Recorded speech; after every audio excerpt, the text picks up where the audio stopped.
First time in a long time, but back like I never left. Taking these things as it comes, you know me, I don't read ahead. Watch me burn down everything, BDE on the TV set. When I'm in control on the road, you can never really know what's up next.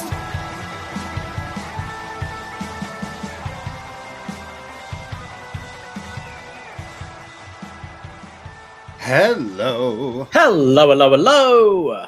Braden Herrington here with Davie Portman for upNXT. You found us at postwrestling.com, whatever podcast app you're choosing to use while subscribed to Post Wrestling. And it's Tuesday, September 30th, 10:05-ish p.m. Eastern, which means, Davie, we are live on youtube.com/postwrestling. Hello, YouTube room. How are we doing? Hello, everybody. Hello, postmarks worldwide, and even more importantly, on a Tuesday night, hello, NXT friends. Friends. Yes, we are here today to be talking about some NXT. We're here today to talk about an invasion or a showdown. Just a showdown. No invading. It depends who you ask. Yeah.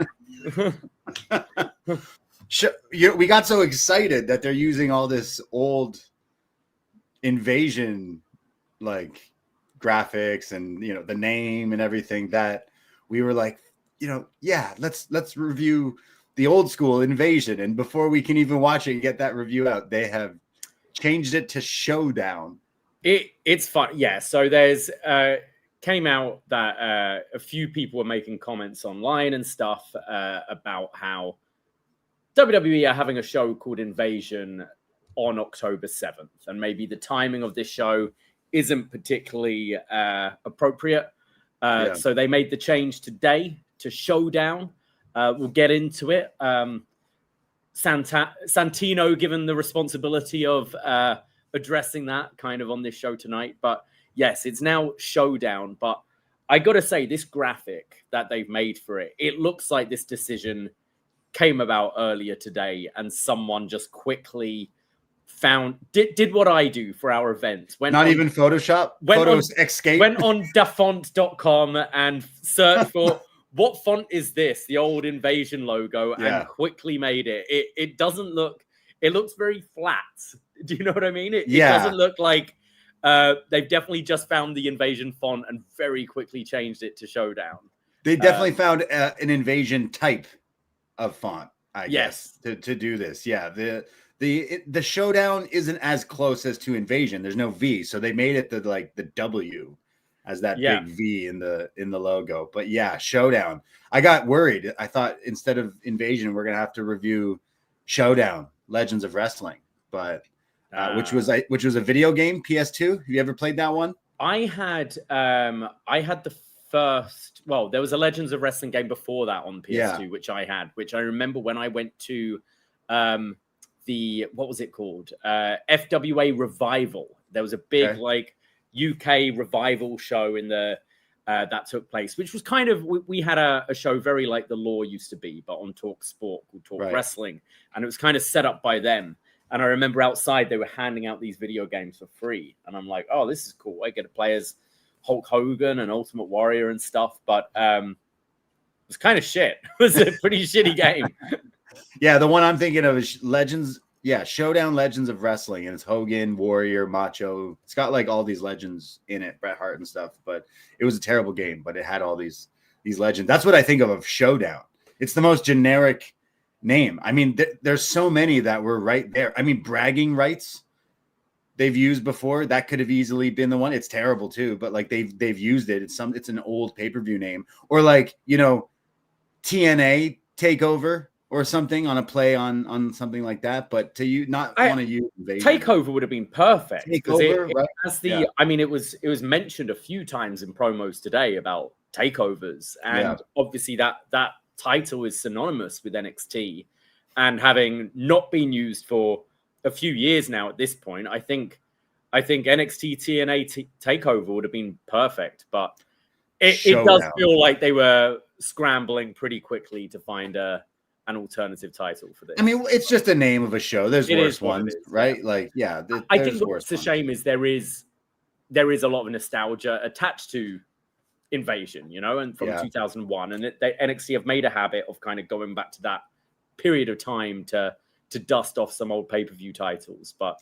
I think any other time, any other date, I don't think there'd have necessarily been the uproar. But happening on October 7th, can imagine people flicking through their TV guides or whatever, and maybe not the most appropriate. But Invasion, what's going on? I could see, like, WWE changed their names of pay-per-views and got rid of some of these old ones because maybe they felt like they were too like. Well, Elimination Chamber in Germany is No Way Out. Yeah. And I think there's a couple of others that have slightly different names in different parts of the world. Like, No Way Out should just be the name of the show that has the Elimination Chamber. Yeah. They did it that way for a long time. That just sounds better as well, because it does raise questions. You know, we got that. One of our buddies hooked us up with a bunch of Elimination Chamber swag that we gave away for gifts and prizes, rather, for some of our events.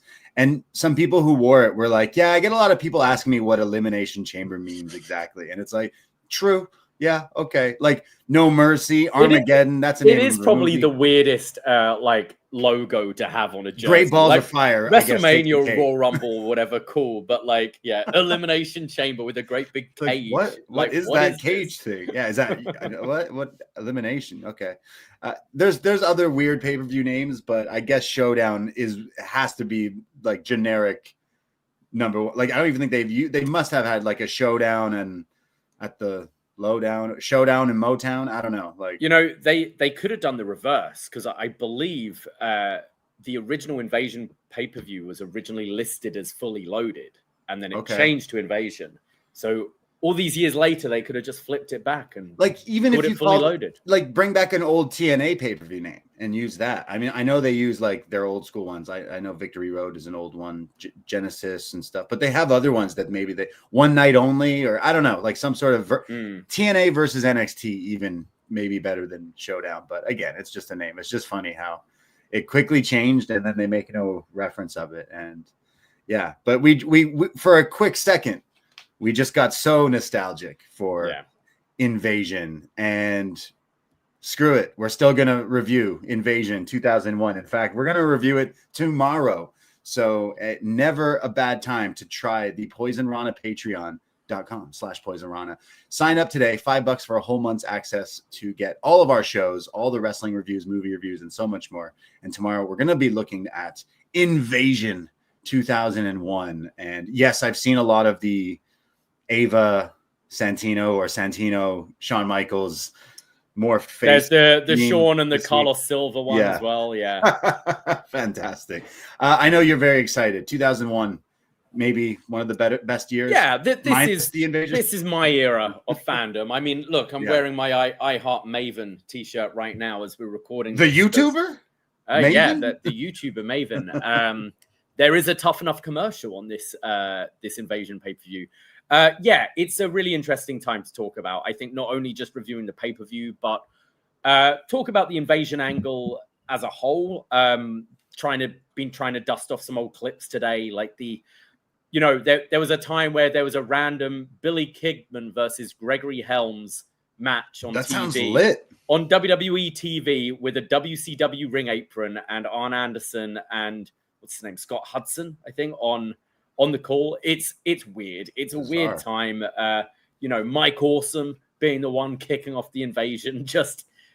We're going to go through it all. I'm partway through I just seen the Epic, which is Earl Hebner versus Nick Patrick. So, God, yeah, we're gonna have a lot of fun talking about this. Is there anything from before this pay-per-view I need to brush up on and maybe watch some clips? Like, when does this start? And like when you said Mike Awesome kicks it off. Is that I try and find some of those moments. Like I think it was like Mike Awesome and Lance Storm were one of the first two in like a backstage attack.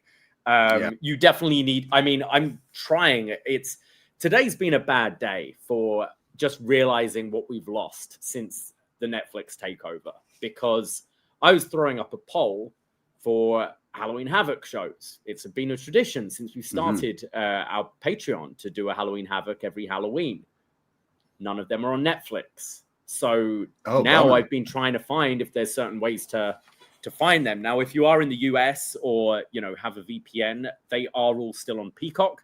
A few of these shows are on the Internet Archive. There are ways to watch them, but it's a lot harder. And I thought, with this Invasion show, like, I want to rewatch that Go Home Raw. Austin drinking in the pub, Vince being, we need the old Stone Cold, and the big WCW, ECW beatdown, and then the glass shatters and all that. I remember it being, like, epic at the time. But I'm sure I can find it, like, spliced up on YouTube and stuff, but it used to be so easy. I'd just go to that Raw and watch it. And I hope all these Raws and SmackDowns and stuff eventually do land somewhere a bit more permanent. The vault. For podcasters like us, yes.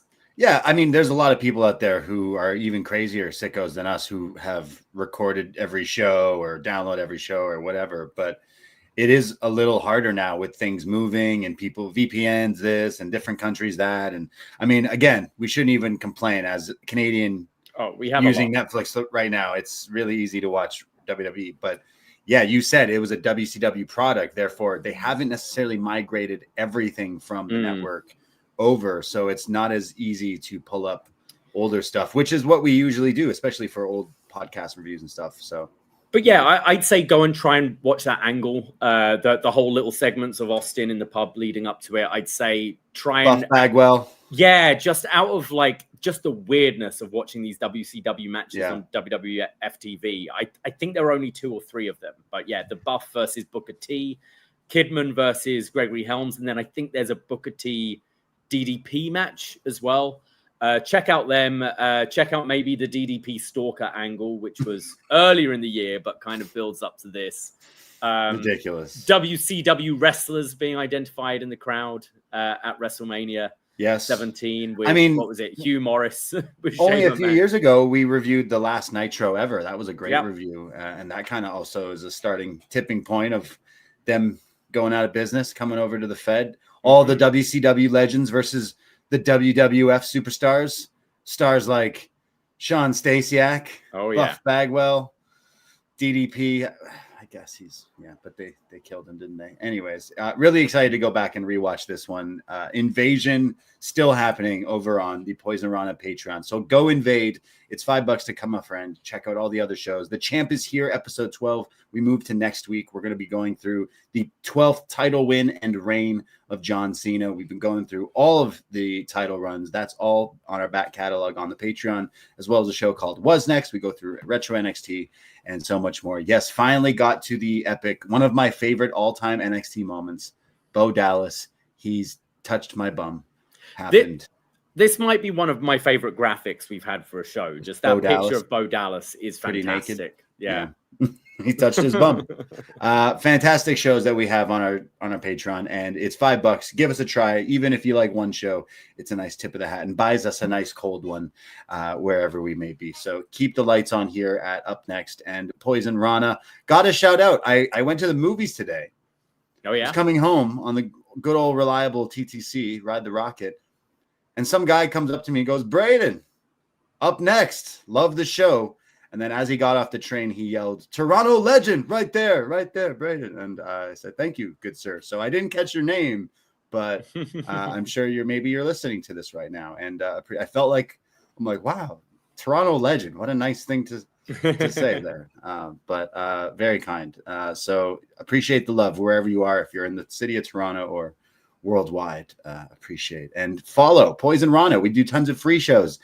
As well, just yesterday, I recorded a DETOX with Jordan Goodman I talk all about my trip to Japan, Super Mario World, Universal. Jordan talks about trying out on The Price is Right. Never, for some reason, we've avoided this conversation, which made for a great podcast conversation. He was denied twice from Drew Carey. So find out more on that, plus some theme park talk. We ask our viewers which president you think had the biggest manhood, and so much more on a show you didn't need to hear. So Poisonrana.ca in any social media podcast app, give us a follow, and check out all the free stuff as well. Yes, October starts tomorrow, which is always one of our favorite months here at Poisonrana. Do join our Facebook group. Just search for Poisonrana. Where on Facebook, it will lead you to our group. I have thrown up a poll to vote for what Halloween Havoc you'd like us to review next month. And I'm going to be putting a few movie polls up as well, as we like to dive into our horror films on the Patreon throughout October. But it also means on our very free feed, we will be continuing our journey through every single Halloween film. And we finally made it. Busta Rhymes, Halloween Resurrection, coming out this Halloween. So we're giving you we're giving you notice if you want to, work your way through the series to be all caught up with Resurrection by the time October 31st hits. We will be continuing our Michael Myers journey this October. Absolutely. Trick or treat, motherfucker, is what we're going to be talking about. We've reviewed all the Halloween movies in sync, all the way up leading to this one. I know your favorite probably is Resurrection. Great. And one day we'll get to, I guess after this will be Rob Zombie's second one, and so forth. But reviewing all the Halloween movies. By the time another year rolls around, we may have a TV show to review or a new movie. Like, I know the license has been rumored lately about a TV show that they've been working on. So that could be something we may have to review. There's also this new Michael Myers VR game that I've seen, which is pretty sweet. And then also at a sweet pinball machine in Osaka, a pinball bar, I played a Halloween, original Halloween pinball. And that was nice. That was awesome as well. But yes, for the Halloween, October spooky season people, we're all over that, especially with the free shows. But over on our Patreon, we're going to be reviewing some retro horror movies as well, because we love to stay spooky. We asked on Sunday when we did a show talking about No Mercy. We're going to talk about all that and everything. But we asked our viewers, we need some help for Halloween. And someone commented saying that you should be Joe Hendry for Halloween. And now I feel like that would be a really easy and great costume for Joe Hendry can't even make Team TNA. Why is he going to be Team BDE Halloween? Absolutely not. I think that's cheating. I think that's way too easy. I just wear a blue shirt and appear. And then just appear every time someone says, you do a cool little videos. You'd be just like him. I feel like there's going to be a lot of that. I don't know. Is Mr. Iguana is everyone going to do that in the wrestling community? I feel like that's probably the number one maybe go-to, but I don't know. I'm on the fence. I don't know if as many people dress up as wrestlers for Halloween as other than us, because we're weird. Yeah. Yeah. Our parents took too much Tylenol. Yes. Well, Halloween is coming. We love Halloween, and we'll definitely be celebrating through the month. And hey, if you have any ideas or you dress up or anything, always love the photos and whatnot. We used to do costume contests on the streams and stuff. We love spooky season. I've been in the spooky mood already. I've watched a few scary movies. I'm getting in the vibes. I want to do some scary mazes and haunted hay rides. I'm all in. I want to do it all. It's still gorgeous out at the moment. This is true. Yeah. But still. Exciting stuff. How are you doing? Yeah, I'm all right. It's my schedule's kind of flipped around this week, so it's kind of nice. I've had a bit of time at the beginning of the week, so feel a little bit more energized than I usually do on one of these shows, as I'm normally working all day on a Tuesday. So that's good. Just enjoying the weather, being outside a lot, and You asked me right before recording. You're like, "Hey, have you seen K-pop Demon Slayers?" And I was like, "No, David, no, I the commercial kept coming up throughout NXT. We get commercials now on Netflix over here. So I was like, no, I'm a fucking man. No, I'm joking. No, what's funny is I keep how hearing many about Labubus do you have, by the way? I keep hearing about this movie and this show, so maybe I do have to watch it, or maybe not. I said I did go to the new Leo movie, Sean Penn, another battle after another. It was good. Its theater was full, I guess on a Tuesday afternoon, but would definitely recommend. It's up there for one of the good movies. Like, I think Weapons might still be my number one this year, but this one's up there. I love Leo, but Sean Penn, really like iconic. Some good stuff in this one. Would definitely recommend. I think you would like it. Yeah, I've heard a couple of people say that now, so I definitely want to check that out. I've been wanting to check out Good Boy as well. The Smashing Machine, obviously. Oh, it looks so good. I think we're gonna have to review that. I want to see. Yeah, I would have probably gone yesterday if the weather wasn't so beautiful. I'm like, yeah.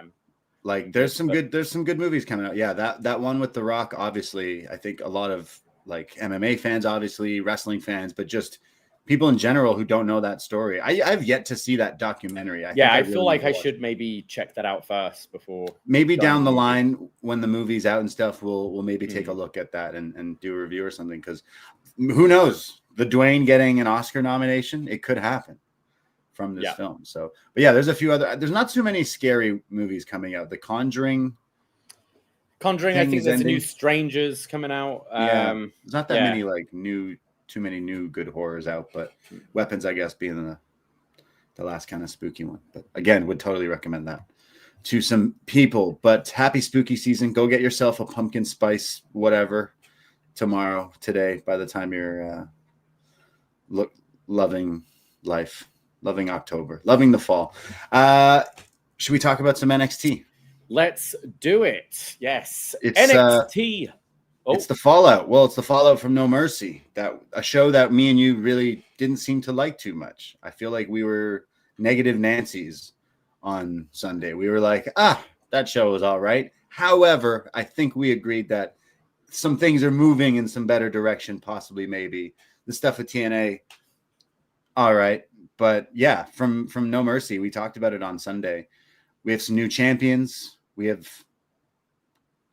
people helping other people. There's a lot has changed since like the new NXT world champion, and I still kind of like forgot about it. Forgot that was. I was like, oh shit, right? Yeah, some big things happened. So maybe Obafemi coming to a main roster near you soon rather than later. But yeah.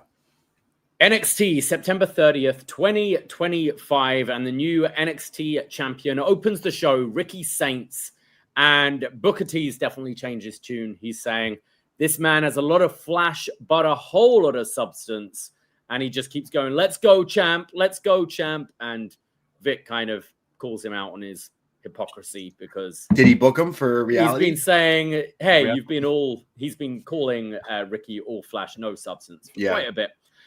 You deserve it, Chance. And Ricky says, I said every giant needs to rest, and I did that when I put Oba down. And you've been with me since the beginning. And February 8th, I said reality is me headlining every PLE, winning the NXT championship. Well, reality is standing right here in front of you all. And it has not been an easy journey. There have been a lot of empty, doubtful nights where I would question if I could do it.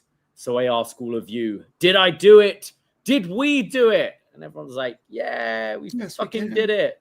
And he says, I'm always going to stand on business. So when it came to it, I bet on myself and walked out the new NXT champion. And this right here, as he holds up the title, is absolute proof that the only person you need to worry about is you. The only person you need to bet on yourself is you. And he's getting all fired up when the NXT Women's Champion interrupts him, JC Jane, and she's got a lot of boos coming from this crowd. And JC congratulates Ricky, but says that TNA are trying to take over and we have bigger things to worry about. And even though we have both of their titles, I'd be pretty upset if I was them. And no one likes to talk about themselves more than I do, but when JC gets interrupted by the general manager of NXT, Ava. Ava says, for once you took the words out of my mouth. You do have more important things to worry about. because both of you are the team captains of NXT. So you get to pick who is on your team. So put your pride and differences aside because I need the best team going forwards. And this is when, what is he? The sheriff of TNA, I think. The deputy. The deputy. Santino comes out to a big reaction. And Santino's milking this, being very emotional. He was like, whoa, that was pretty loud. Okay, yeah. Cool. He says, that is a great idea. I'm going to let my captains pick the team as well. However, I don't trust Tricky Williams. How can I trust a guy called Tricky? So he's made Mike Santana the captain of TNA men's team. And for the women's team, brings out the TNA Knockouts champion, Kalani Jordan. Whoa, Kalani Jordan, the turncoat. Why would the NXT superstar Kalani Jordan lead the team of TNA? That would be like having Stone Cold Steve Austin be the team leader of WCW. Wait a second. Yeah. Wait a second. I think I see what they're doing here. Wow. In 10, 20 years from now, when some other nerds, younger nerds than us, are doing a podcast looking back in the history of Invasion or Showdown, they'll be like, hey, wasn't it weird that Kalani Jordan was the captain of Team TNA? Yeah, I'll save my thoughts on it for later, but yes, it's a bit head scratching. Santino then says that this isn't an invasion. He says we've been working together beautifully for quite a while now. So instead of this being an invasion, this is a showcase. Not a showcase, but a showdown. And that's the new name of the show. JC then quite rightfully questions, hang on, Trick Williams is the TNA men's champion and he is not your captain, but you have Kalani as your captain who's been in NXT for years now and only won that title like 10 seconds ago. And Ricky's telling JC we don't need to be concerned about that. All we need to be concerned about is our teams. Oh, and by the way, there's a NXT TNA Summit later tonight. So that ends that section as Booker. Vic is trying to explain that this isn't, this is going to be a showdown. This is like a friendly thing, like TNA versus NXT. And Booker's like, no, a showdown is a fight. If I say something about your mama, you're going to hit me. And Vic's like, yeah, okay, maybe. I don't know. This was all a little weird. Okay, like they had Santino of all people be the one to explain. That's like having R-Truth explain how to use ESPN Plus. It's like, wait a second. He pronounces everything wrong and he's a bit of a goof, but here he is letting us know that it's no longer called Invasion.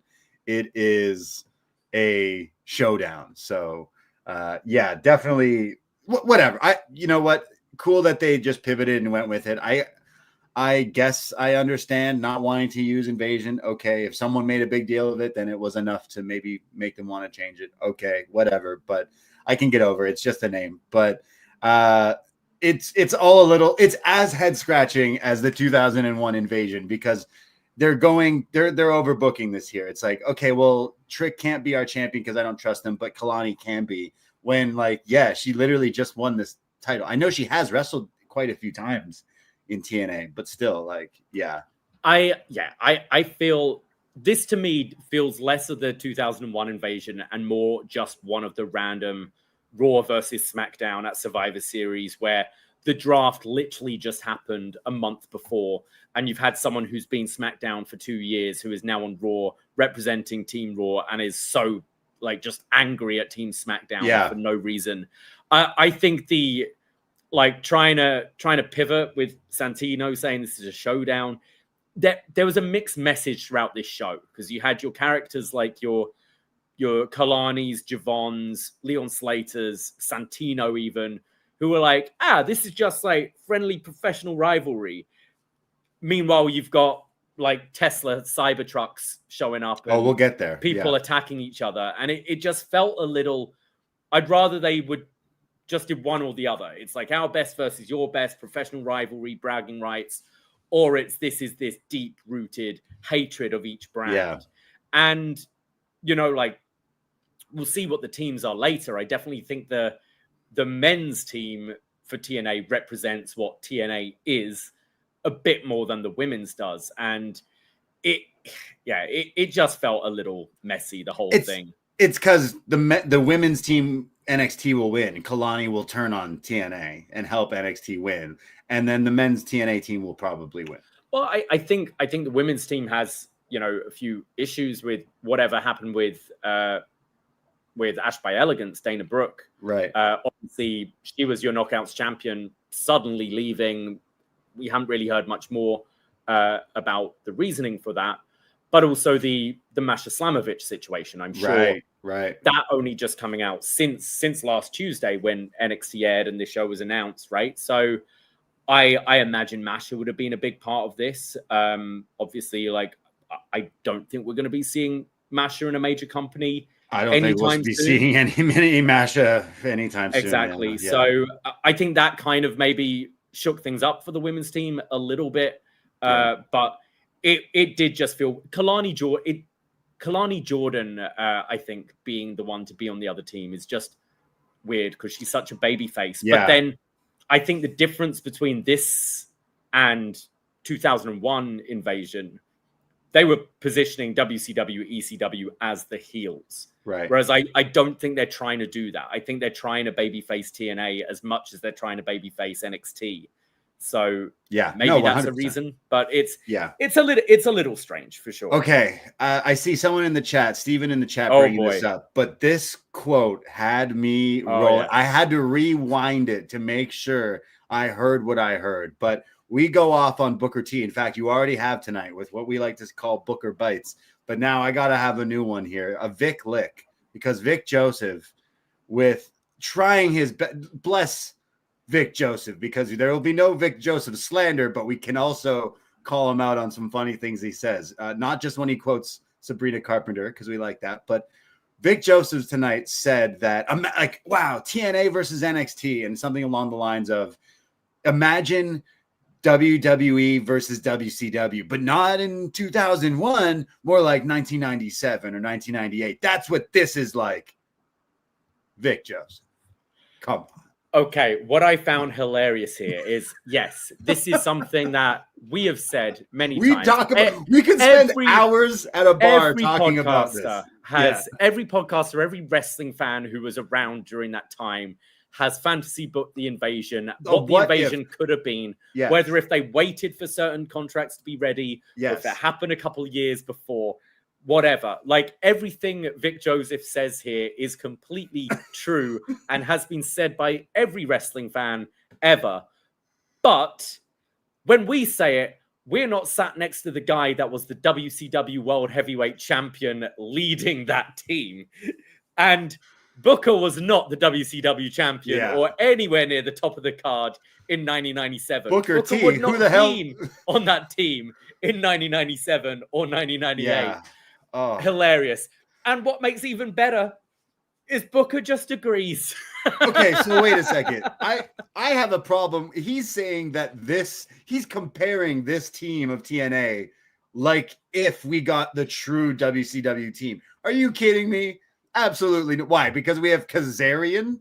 Like, come on. Absolutely not. Hey, we got the classic TNA team of the Iconics, Jakara Jackson and Kalani Jordan. Come on. Again, I we love Vic Joseph and we like to bust his balls, but like this is this line was just it worked on so many different levels. This was a Jay-Z triple entendre, Vic Joseph, you sly devil, you. But this guy is comparing.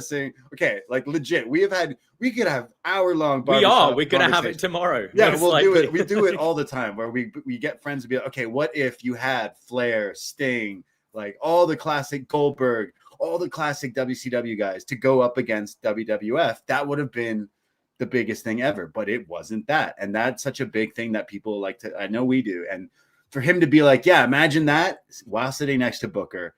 That's what this is like. What? You mean Matt Cardona? You mean Zack Ryder and Kazarian is what it would be like if we had Goldberg and Sting versus, oh man, Vic Joseph, we love you, but that was hilarious. The other thing I might be wrong, but I'm sure on Saturday Ava announced this as a 5-on-5 Survivor Series match. Yeah. Maybe I just made that up in my head. I wonder if, again, because the Ash by Elegance and Masha situation, they felt the women's team it would just be too weak, so they made it 4x4. Sure. But I was totally expecting it to be 5-on-5 matches for this as well. Yeah, I was too. I guess also it's TV and they only have like certain amount of time. So maybe just make it 4-on-4. It's fine. But yeah, to say Survivor Series always split between the two, 4-on-5 anyway. I guess. Yeah. So yes, but interesting segment to start the show. Very funny line from Vic there. Okay, who would your of people that are still active? Who would your team TNA be? I'll just fantasy book this whole thing and fix everything. Okay, let's pretend like I love TNA like I did back in 2005 and 6 and stuff, because there was a time I loved it, man. If I did book this thing, AJ Styles being a hot topic, the stuff with John Cena, all this, he should beat Leon Slater for the X Division title, and then he should cash in option C on Trick and be the hero that brings the TNA title back to TNA, and then someone in TNA takes the title from him. But I do think obviously they're righting the wrong and going with Santana. You would hope. Yeah, they're going with Santana at Bound for Glory. But I would have had when they announced AJ at that one show where he just showed up and he was like, the TNA community. Whoa, cool. Glad to be here. I was expecting him to like announce a match. The Leon Slater thing would have made total sense. X Division, this and that. Like when it comes to TNA, he is the TNA star. So if you're doing a Survivor Series, I remember I have the one magazine, the PWI or whatever, where it's like Cena on the cover with AJ on the cover, face to face. And it's like, what if they fought? And yeah, a classic WWE versus TNA would be AJ Styles, Samoa Joe, Christopher Daniels, fill in the rest of the other two. Jeff Jarrett, Sting, maybe. I don't know. Kurt Angle versus Cena, Randy, Batista. I don't know who at the time when you could have done this. Because when you think WWE versus TNA, I don't think of whoever we got here, to be honest with you. Of people who are available, who would you go with? And I'm not talking like, people you could potentially get. Not Samoa Joe because he's contracted TNA, AEW. But you could do the AJ thing to lead them. AJ, I would have had AJ. I would have had AJ in it just to do that, and that could have been like a really big thing. In fact, if you had that, you could have done a pay-per-view with him like leading the charge. Or I just think if you had AJ representing TNA, then that would have like basically given an okay, I think, from everyone to be like, at least they have like the guy, the TNA champion or NWA champion from all those times ago and everything. But I don't know. I know that we will get to the teams and everything later and stuff, but from what they have, this really is still, to me, we've all worked in NXT or WWE in the past. We've all been let go, and now we have a grudge and a chip on our shoulder, and that's why we're attacking. I think that story, I know we're going to get to a promo. They kind of use that in it. So at least there's some like truth to it. But I felt throughout the whole show just like mixed storytelling with what story they are trying to tell. I think that's great. And maybe the hesitancy of doing that is you position TNA as the second brand. Like you position it as, well, I wanted to be here in WWE, but you fired me, so now I'm here. But there are ways you can word it where, and now it's, I want to take down WWE and make this company bigger or whatever. There is definitely a way to make it work, I think. You also have Abyss backstage at WWE. You could have had him come out and be like a turncoat for like, actually I'm Team TNA or something. Like there's got to be some other people kicking around. Shark Boy, what's Shannon Moore doing these days? Who else from TNA? There's got to be some wrestlers like from the old days. Like Kazarian was literally the only, he was wrestling in 05, 06 there. So it's like, damn, okay. At least he's on the team. But yeah, I mean, if you play a video game where it's Team TNA versus WWE, you probably wouldn't pick any of these people in this match. But like, to be fair to them, you're trying to build your current product of TNA. Yeah. Like if you were to come in and have this dream TNA team, and then you tune into Thursdays and you're watching Mance Warner and Matt Cardona instead, you might be a bit like, hang on, what's going on? You have to try and promote the people you do have. But of course, I don't know, like the women's team especially just feels incredibly WWE. Well, it's all WWE. We'll get there. We see Leon Slater and Javon Evans backstage. They walk into each other and they're both super excited about their match at Bound for Glory. And they say, we're probably going to have the youngest dream match in wrestling history. And this is when Sean Spears with the Culling walk in and go, of course it would be you, talking to TNA talent 1 week away from TNA versus NXT. And then Preston Vance. What's his name? Vance. Nico Vance. Preston Vance? Yeah, Nico Preston Vance says... Well, it's weird because, wait, what's Preston Vance's number? 10. Yeah, there we go. That's freaky. That's weird. That's very strange. I see how your brain got there. Yeah. We worked it out. It's okay. So Nico Vance says, we shouldn't be friends with our enemies. And Javon goes, look, at Bound for Glory, we're going to find out who the best is. And if we're on different teams next week, so be it. So Sean Spears goes, the best, eh? So how about we put that to the test? And a tag team match is made for the main event tonight. The Culling taking on Leon Slater and Javon Evans. Yeah. I'm really excited. Like, I will be watching Leon Slater and Javon Evans. That sounds great. You know, I think the Hardy Boys versus the Dudleys is the real, I guess it's the real hook for that show. Like, it's the car crash of like, I got to see what happens in this, what could be not good, but it could be. But I think it's like, come for the Hardys and Dudleys one last time, but stay for Leon Slater and Javon Evans. And I think that'll be a match people will be talking about. Trust me, we'll see a little glimpse of them working as a team in this match that's hyped up now for this main event. And just a little teaser of that will probably make you want to watch them wrestle. So, yeah. Absolutely. We go backstage where Tatum Paxley is with the Culling when Lyra shows up and greets Tatum and says she made her something. And it's a doll of Lyra Valkyria. She gives it to Tatum, who throws away her blonde doll, which Izzy catches. And it looks like she's disregarding the Culling for her old friend, Lyra Valkyria. Izzy is pissed and pushes away and tells Tatum to leave. Yes. The bird lady's back. Yes. So there's more, like, you think Tatum's going to leave? Like, they're going to kick her out over this, or maybe is Lyra just back in NXT now? Lyra's just, they were in Florida, weren't they, yesterday, I think. So well, when they're in Florida for Raw, you might as well stick around. Sure. Yeah.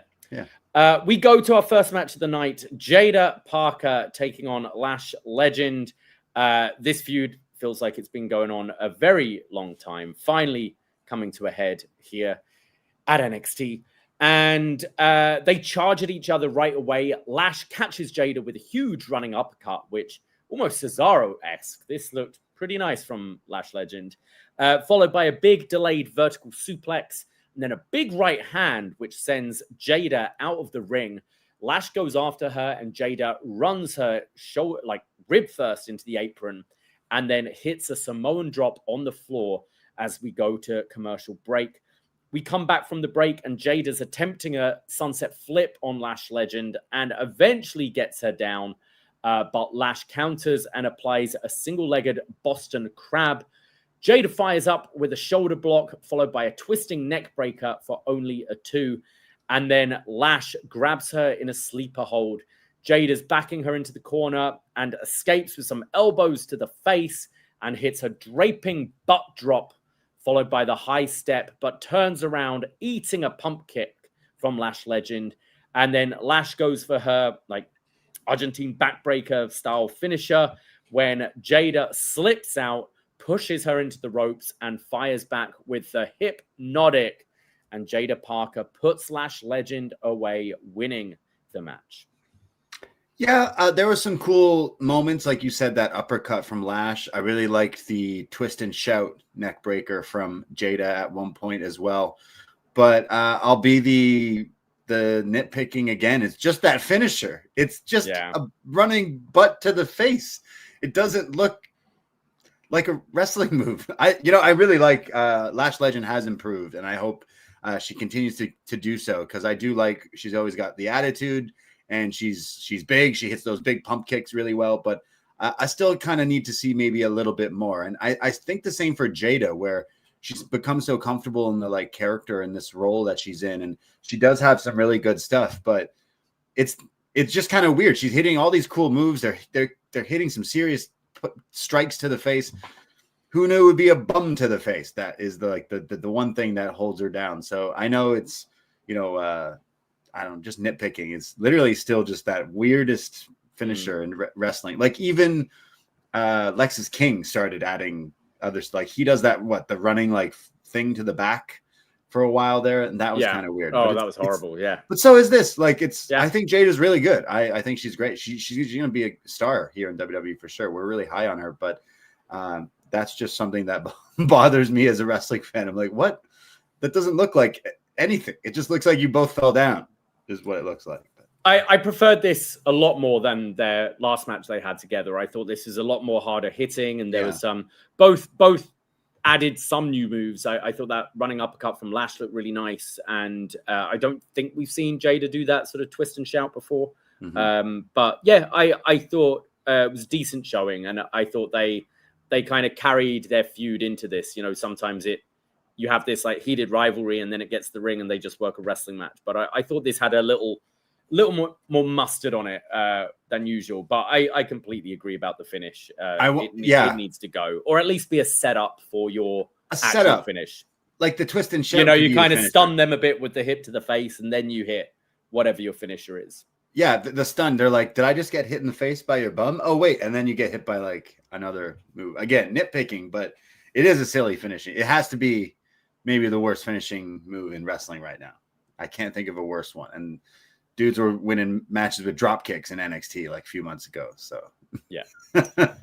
We see Ricky Saints in the locker room when Trick Williams comes in and says that he should be co-captain because together we'd be undeniable. And Ricky says, well, I'm picking Javon to start with.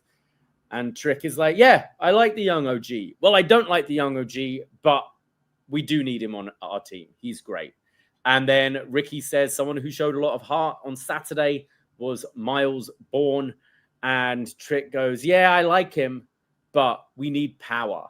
And this was a maybe unintentional, pretty funny moment. Yes. So Trick saying we need power, and Jasper Troy is just stood behind him, and he's stepping forward, and he's lifting his chains, and it was very much, and the Oscar goes to Josh Briggs, and he's like, oh, I better sit down and put my Michael Keaton speech back in my pocket, like, and just fucks off, and we don't see him. It was we might not ever see him again. It was a much more subtle write-off than Jasmine Nix, but he's like, we need someone big with power. Yeah, that's me. Oh no, Josh Briggs. All right, laters. What do I call this guy? The ghost of Christmas past? Who's the ghost of the Jacob Marley? Jacob Marley. This guy, man. This was really funny. Yeah, he got so hyped up. So I wonder if he's gonna seek out some revenge. Like, I just imagine a big schmoz next week, both men's and women's matches, where people who are still beefing with people or start beef with people. But this was pretty funny. And you know what? Like, jumping ahead, Briggs nor Jasper are in the match anyway, so it doesn't matter. This doesn't matter. So Javon is saying, no, not him, not Josh Briggs. And Ricky goes, you don't get to say no. He goes, I don't like Briggs either, but he is a good choice, and we need to put our differences aside for the sake of NXT. So they set up a match later tonight. It'll be Myles Borne versus Josh Briggs, and the winner will represent Team NXT. Yeah. All right. Makes sense. We go to our next segment. Ethan Page, your North American champion, is in the ring. And he says, well, I seem to have done it again.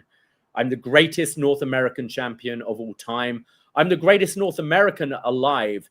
And I put down a threat. And I showed the talent gap between an Olympic athlete and the greatest North American champion to step into the ring. And while everyone else is worried about TNA, I have a medical professional who is coming for my glory, Dr. Wagner Jr. And the only doctor you are is a doctor of pissing me off, and you're doing a good job at it. And then we see a car arrive and some very snazzy shoes come out of it. And we're thinking, oh, is that the son of Dr. Wagner? But he's not wearing a doctor's coat. He's not. No. That's how I knew it wasn't him.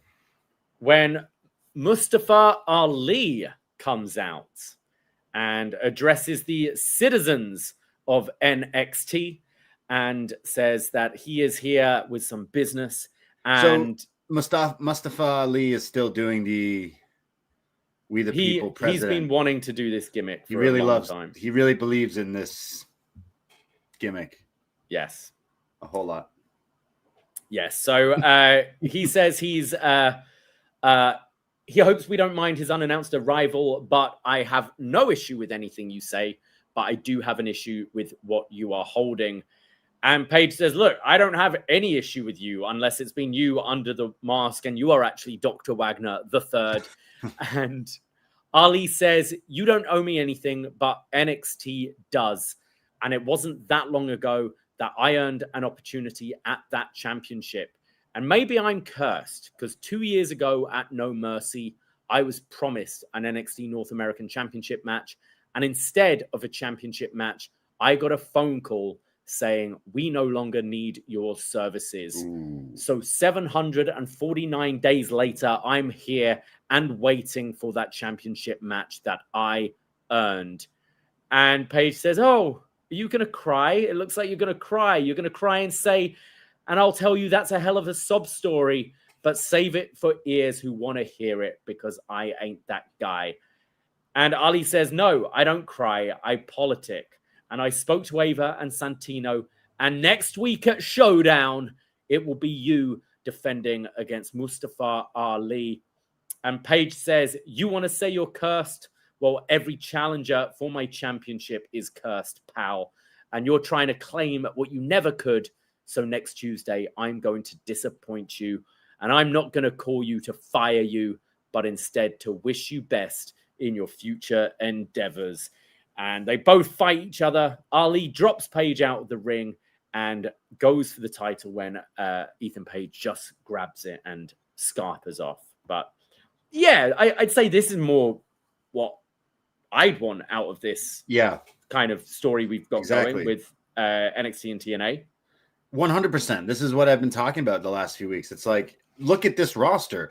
Again, outside of Moose and Kaz, I guess he dabbled with WWE at one point, but outside Moose, Kaz, and Mance Warner, everyone on this Team TNA has been through WWE in one shape, form, or another. Like, I'm seeing Alicia Fox, I'm seeing Xia Li, I'm seeing the Iconics, I'm seeing Matt Cardona. Like, it's all. I mean, that's just their roster right now. Yeah, right. That is their roster, right? For one, like, I like this for two reasons. You know, I am a big fan of Ali. I can't say I'm a big fan of the Obama character that he's been really pushing for what seems way too long now. Like, I just think he's a fantastic wrestler, and I feel like this character isn't necessarily that creative and doesn't necessarily fit his like wrestling style. But maybe one day he'll go back to the lights and stuff. But I always think he's a good wrestler. But I think it's really cool that they bring two things: bringing up that championship match that he never had, losing his job. And that's what I've been saying is it feels so much more like the story is right there. If all these people, we clearly know they've worked there or been on NXT for a while, like half these people have actually been in NXT, then why not use that as the story, as the like Tinder, the spark to you the didn't think story. We were good enough and we're going to prove that we're better than you. Like exactly. Kind of we're it's like the Nexus thing. It's like, what, we're not good enough for you. We're your like castaways you throw away. So we're coming back to get revenge. And you could have easily stretched this out and gone way more realistic, starting with top of the line, Dolph Ziggler being like, what, you got, I'm not good enough for WWE. And now I'm the king of the castle here. And so much stuff you could have went with, but instead we got this real half-assed, is it friendly competition or do we hate each other? I don't know. When I hate someone, I pull up in a Cybertruck and look all fierce and make my friends walk. I don't quite get, like, it's wrestling, so it's silly, and they came up with this story and we're going with it. But if you were to like think just 30 minutes of like, okay, what could we do to make this a little bit better, a little bit more realistic, a little bit, I don't know, better writing. There, it's right there. And Ali says it in his promo. Hey, 2 years ago, if you watch this show, you would have, and if you didn't, I'm going to remind you that I had a title opportunity. And then instead of getting it, I was fired. And I waited. He says the number of days. I thought this is the best he's sounded like in a very, very long time. So I think that match should be really good. And I don't think it's going to happen, but I think Ali should win. I think Ali should win simply so Ethan Page can do this gimmick on Friday nights on SmackDown. So I thought this was like the most actual story of why this guy would want to face an NXT wrestler in a fight, and obviously for gold. So good job. It's weird as well, isn't it? Like, because it's been hot shotted. We've only had like, 2 weeks really to build up this show. Yeah. And I think that's maybe where a lot of the laziness has come in, because we should know like a month that this show is coming up. And then you can have, whether it be in-ring promos or videos sent in or whatever, like people's different motivations. You have your Kaz's and Moose's who are pretty much TNA originals and want to defend it that way. And then, you've got your Cardonas, Ziggler's, and Mustafa Ali's of the world who will have their own reasons as well. Yeah. This was definitely one of the better segments on the show. I agree about I've never liked this political character he's doing. It's just, it feels really forced. And I think there's been times when we've seen, like, I remember when Ali was cutting those video promos, like just walking around Chicago and talking about being a cop and that kind of thing, where he felt so much more real. Whereas I feel when he's playing this bit of the character, it sounds fake. Like, it sounds very scripted and rehearsed. But when he tapped into the, like, probably genuine, like, anger, like, hey, I was booked to win this championship and then you fired me. Like, what the fuck? Like, that's when he sounded really good, I thought. And Page is a great character to go against that, because he's just, wow, why are you crying? So was he referring to, who's the guy who cried and got his job back? Oh, Drake Maverick. I think that's what Rockstar Spud. Yeah, I think that's what he was referring to. Like, oh, is this the part where you cry and then that's how you get your job back? I think that's what he meant. So, got you. Yeah. Remember, what is Drake? Is he like a producer somewhere? He's working somewhere. Is he back in WWE producing? I don't know. I don't want to say that. I feel like he's doing something in wrestling, but he's the guy who cried and got his job back. That's pretty funny. You just needed to text Triple H. You didn't need to cry, but. So we see Kendall Gray and Ren Sinclair backstage, and they're talking about their great Mac Foundation they've got going on. Wrestling. Yes. When JC Jane walks in and says, look, I got to pick my team. Sol, I don't like you, but you're a double champion. You've got a pretty cool finisher, and I will put my feelings aside because I need you in this team. And then Lola Vice steps forward and is all like, hear me out, mama. If you want to win, you need me on my team. And I'm willing to put my differences aside to defend NXT. And Fallon goes, okay, well, it's between you and Fallon. Because Fallon's like, you're not taking my last spot. And Lainey Reed comes in also wanting a spot on the team. They're all arguing. And JC says the match is Fallon versus Lola later tonight, and the winner will get a slot on the team. Nice. I like that. It's basically, hey, your finisher's sick. You're going to be on my team. Yes. She doesn't say that about Jaida, even though Jaida will make the team, but she didn't say that about Jaida. Yo, your finisher, it's sick. So we go to the Hardys send in a video. They've got did you notice where this was? Tyson at behind them. Yeah, this I don't really know much about this dude, Kai Cenat. All I know about him is through WWE. Yeah. And every time they've showcased him and everything. But I saw the video that was viral where I guess he has celebrities come to his house. I've seen like rappers and stuff. Yes. So like he has people come on his streams and stuff and basically like pops him or pops his friends essentially. And the Hardy Boys show up with their theme playing into this guy's room. and they all lose their mind. It's pure joy, and it reminds you why we like this shit. But what's so funny is this guy and all his friends are like losing their mind and doing the Jeff Hardy Duke. Is it Duke? We never really, And Matt Hardy, bless his soul, is like, delete. And not one of them is doing they're like, I don't know what that is. I'm going to do the Jeff Hardy thing. And then Matt realizes, all right, I guess I'll just do that too. So then does the dancing. So great moment. Again, I'm not familiar with like too much, but it just was just such a happy moment. Like these guys just losing their mind. And, you know, I am a huge fan, even though the Hardy Boys have let me down quite a few times. I'm still deep down a huge Hardy Boys fan, and specifically Jeff Hardy. Jeff Hardy's for the culture, clearly, and Matt Hardy's there. Just doing the delete. It's so, but clearly they're filming this video here at that guy's house, because it's like, I guess so. Yeah, it's the same. The screens are on behind. Yeah, so that maybe when they were waiting for their moment here, which I think is pretty cool. But yeah, they send in a video for next week. So they say last time we were in NXT, we beat Fraxium, but the titles weren't on the line. Jeff says that he will bring the enigmatic light to the dark state. And Matt says that they're going to have a fair match with no one at ringside. And we will win the only WWE tag titles we have never won, the NXT tag titles. And we will show that we are the GOATs. And it's time for the deletion of Dark State. Nice. I like the enigmatic light to a dark state. To a dark state. Yes. Maybe Jeff will come out and sing for his entrance. I was going to ask, have you been keeping up with his videos? He posted another one this week.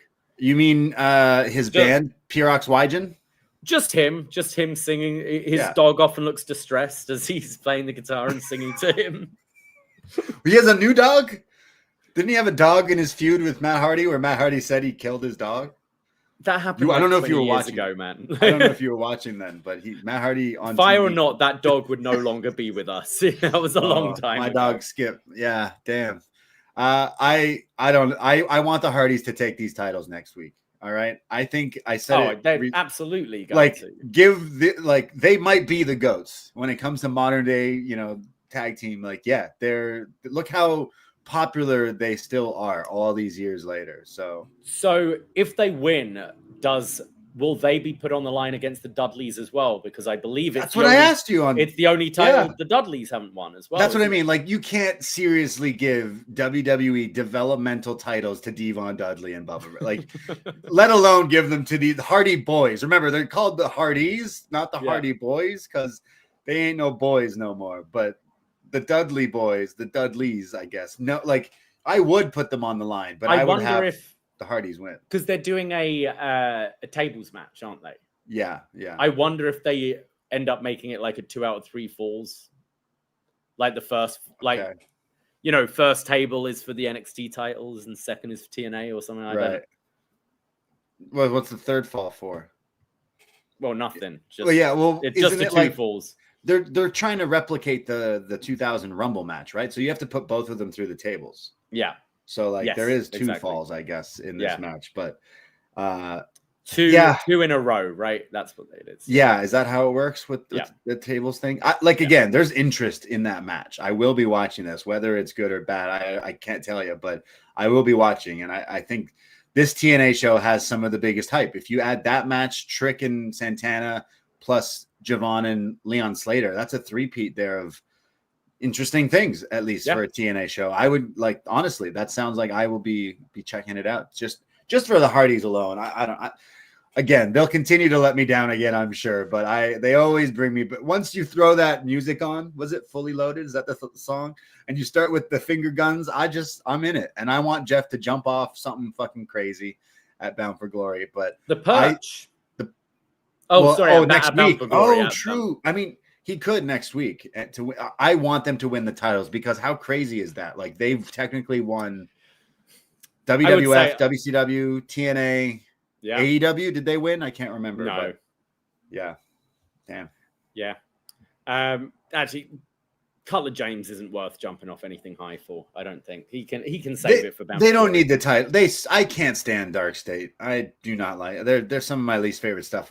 They're just the most unoriginal. We'll get to their video later, but the Hardys recording in the back of someone's house, sounding better than they ever like. They're sounding actually like coherent, and like they know they're on their last run, so they're definitely milking it for all they can. But I'll say I'm in yet again until they get hurt again. Hopefully that doesn't happen.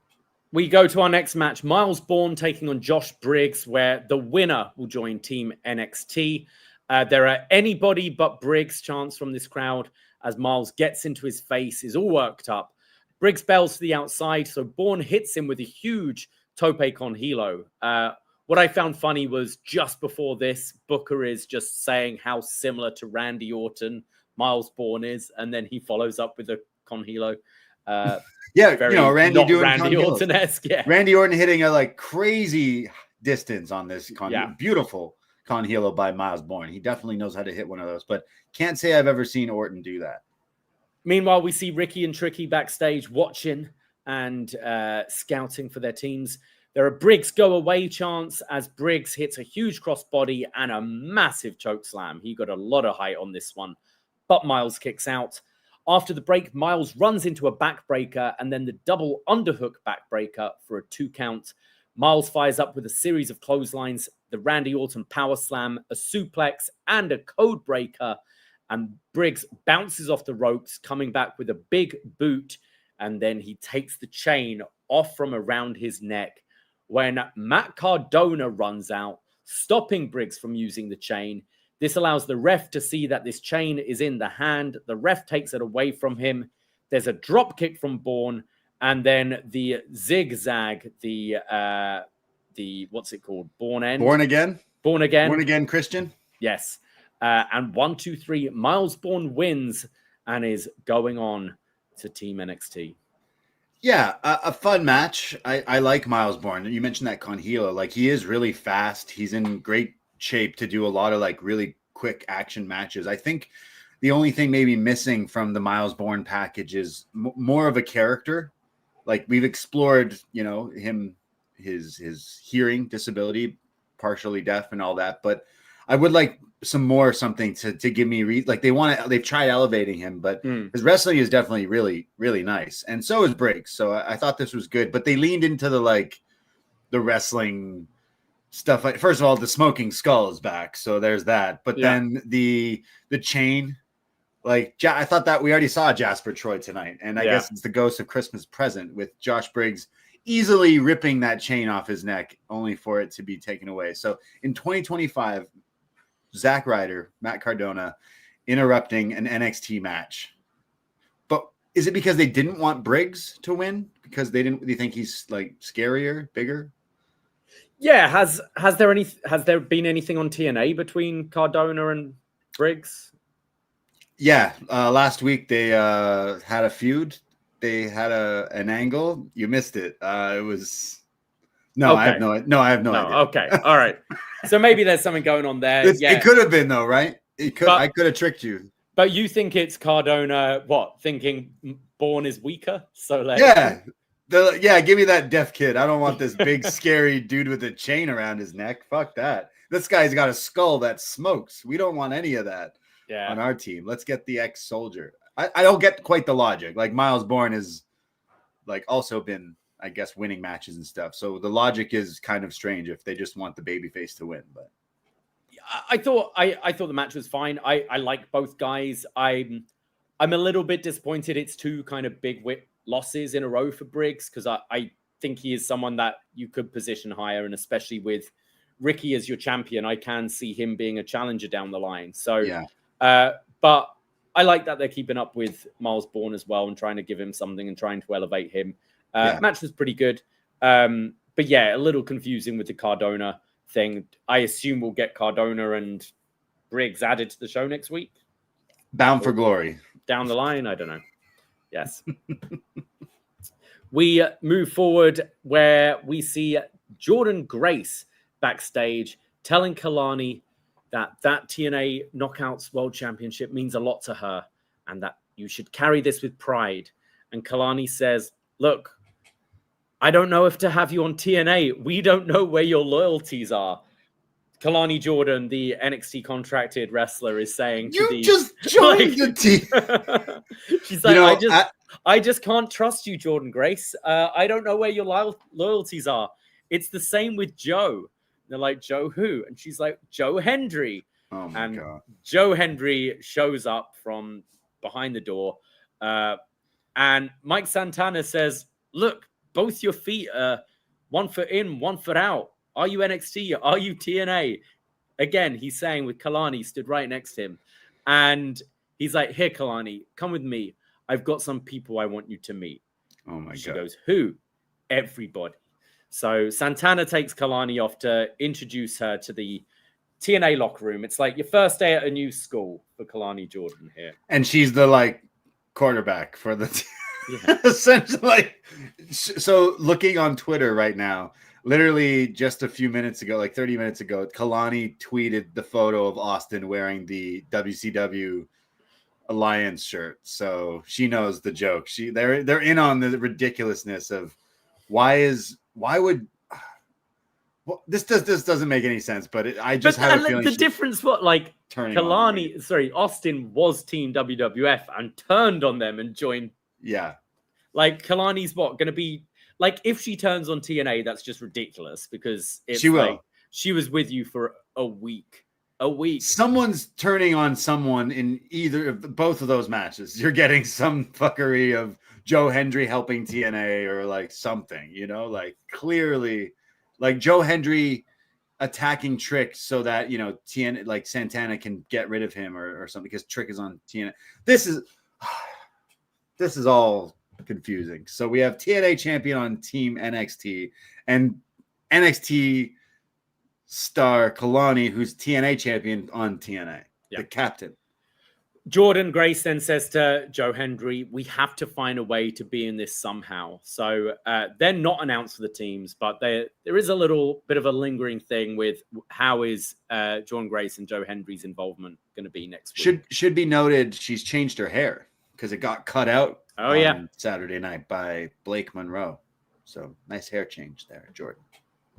We get our next match, Fallon Henley taking on Lola Vice, where the winner will join Team NXT. And we go to this with Fallon catching Lola with a big back elbow and then a kick to the face. Lola comes back with her educated feet, lighting up Fallon with her quick kicks and a body shot. There's a baseball slide German suplex from Fallon, followed by a sliding elbow strike. And then Lola delivers her quick kicks, which sends Fallon out the ring.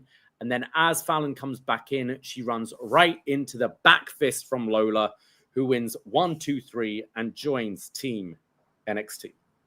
Some very nice stuff from Lola. I guess she's fired up from her loss on Saturday, but she was looking good. This very nice Saito suplex, as well as her kicks, and her back fist always looks good as well. So she's improving. I'm missing her dad. Shout out Lola Vice's dad again, Frank. Oh, he's going to be ringside in a We Are NXT t-shirt next week, right? Yeah. We get Frank. We'll get Lola Vice's dad versus Matt Cardona's dad for Team TNA, and we'll have Battle of the Dads. But yeah, I like that Lola's on the team. I think eventually Lola could be champion. Even Booker T on commentary saying hey, I'm Team JC Jane all the way, but Lola Vice will be champion one day. And I think that will happen. She's definitely improved, and people seem to take to her every week. So I think this made a lot of sense because you can continue the story of Fallon, dissension with JC, because now Fallon is upset that she wasn't automatically picked, whereas she picked Soul and Jaida over her. Also, it keeps Lola at the top of the card. When she had her match with Roxanne at Heatwave last year, she lost and then kind of disappeared for quite a while, and then was in mid to low card matches. Whereas now this still positions her as one of the top women in the division. For sure.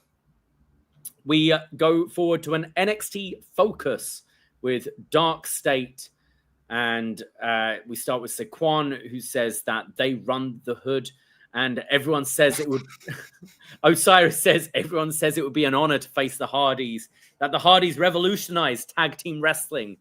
But what we started here won't stop for anyone. And we're not all happy to be here. We're not all about the moment. We are the moment. And it doesn't matter if it's the first day on the job we're the best tag team on the earth. And we're going to take the TNA Tag Team Championships just like we took the NXT, because Dark State Takeover continues. And that's not a threat. That's a guarantee. Because when Dark State strike, ain't nobody safe. No one. Yeah, they just week by week say the same promo and expect no one listens anyways. Everyone tunes out. They're basically the parents or the teachers from Charlie Brown Peanuts, because they just want. Every week is the same copy paste wrestling promo. It does feel like the same promo. Instead of Hank and Tank, insert Hardy Boys or whatever. Like it's the same every week, and I just don't. I haven't believed this gimmick. I felt like they half-assed this when it started and hoping that maybe it would pick up or something, but then the creative for it has just been very lackluster. So very forgettable promos, very forgettable matches, dare I say. The only thing I really remember is their high spirits shield bomb, as I call it. So I expect them to lose to the Hardy Boys, and Hardy's winning NXT titles is not something you thought that tag team bingo card would scratch, but it'd be cool if they did give them to the Hardys, because I don't think having these guys be double champs, beating the Hardys is the right move at all. We don't even have any other tag teams in NXT anyways, so give the titles to the Hardy Boys 100%. I mean, we could build to Hardys versus Leon and Javon down the line or something like that for one of the sets of titles or something, right? Absolutely. That should definitely be a thing. But I really, it's not that I hate these guys. I just like, it's so lazy. It's so boring. I think Dion and Saquon's delivery is pretty good. I think Saquon Sugars definitely has the most like swag about him. Yeah. But it's the content is just so like this one especially like just felt really copy paste. Insert Hardys. We go to Lainey Reed, who says that she wasn't cleared, but it didn't stop her from going against doctor's orders. She's with JC and Fallon, and she throws the mask she wore on Saturday to them. So they realize she's the one that helped JC win. And she says, and as for Jasmine, that one was free. She never really belonged in Fatal Influence. Ooh. So mentioning Jasmine again, they're breaking their rules here and actually writing off a character in the correct way.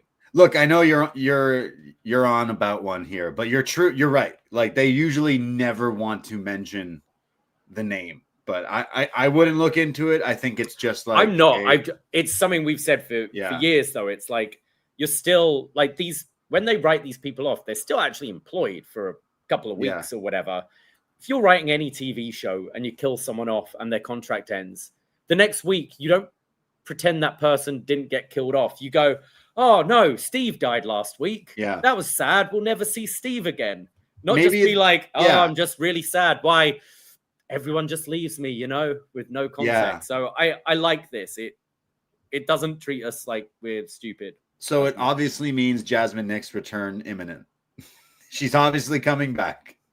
With a fat new contract. Yeah. Oh, didn't know where you were going with that. But yes, I miss Jasmine Nix. I'll say it. I miss her already. I think they should bring her back. Especially when I heard that Fatal Influence music on the show and I didn't get the come closer. Wait, who's going to tell us to come closer now? And I love being told I'm too close. Yeah. Too close. Yeah.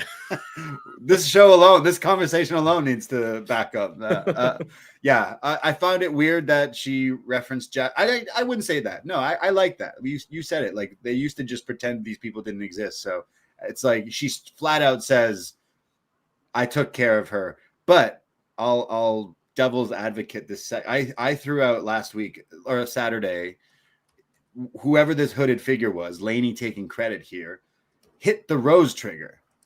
Yeah. Maybe she's just taking credit for someone else's work. That's all I'm saying. Are we going to get the fatal toxic... Fatal influence. Wait, no, that's their name. Fatal Attraction. Yes. Fatal Attraction? That's what I've been calling them. So there you go. It all makes sense. Great movie. But yeah, Fatal Attraction coming soon. I still think there's something fishy. Like is it just going to be JC and Laney, or is it going to be Fallon, JC and Laney, or is it going to be JC, Laney, and Mandy? And Jasmine Nix. I don't think we're getting Fallon gets out of here completely, and we just have Laney, Jasmine, and it would be a swerve if Jasmine showed back up and it was like this was all a ruse to get rid of Fallon.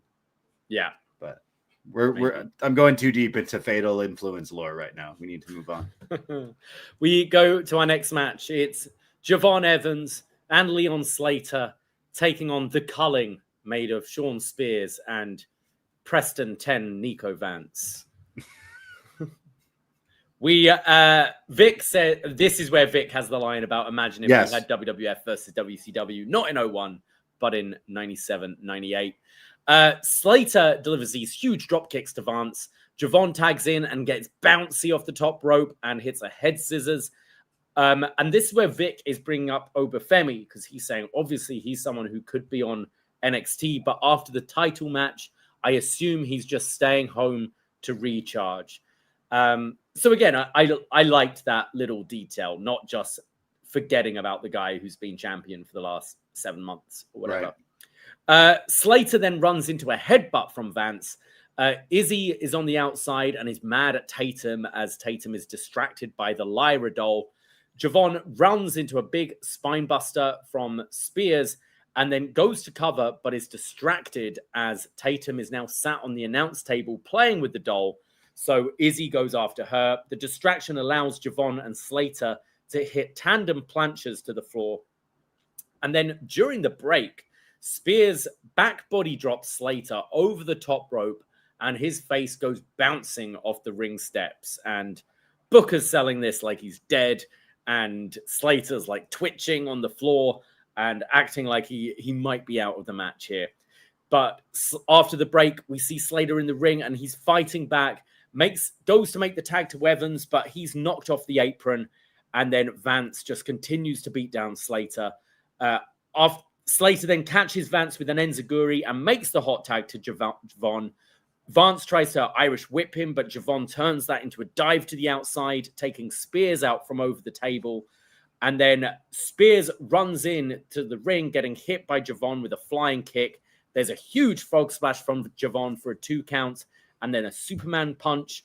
Vance then catches Evans with the Alabama slam, and Slater blind tags himself back in the match and hits this huge con hilo over the turnbuckle in the corner.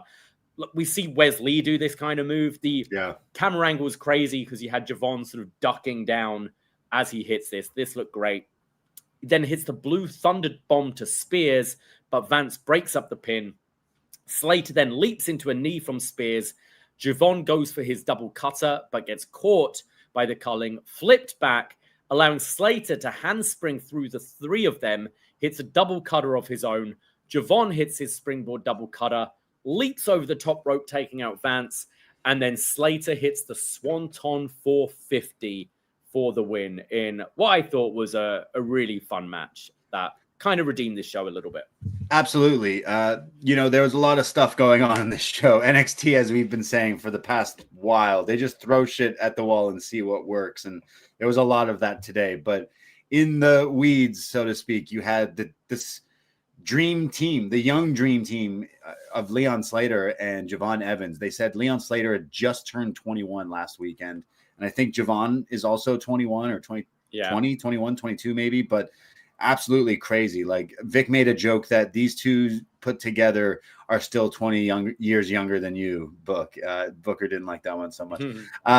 But they were doing some crazy stuff. And I felt like this was just a little snapshot of stuff that they can do. And I think once you see them, see them here wrestling as a team was really cool. But now, the match against each other is coming up at this Bound for Glory. And like I said earlier, I think this will definitely be worth checking out just because of how crazy both these guys are. But you have my attention. You said earlier, these two as a team, after watching this, these two versus Hardys would be the direction to go, of just like some fun, crazy stuff. But there was some crazy topes and stuff. Nico Vance with a type of Alabama slam, almost similar to what Booker T's Spinebuster used to be.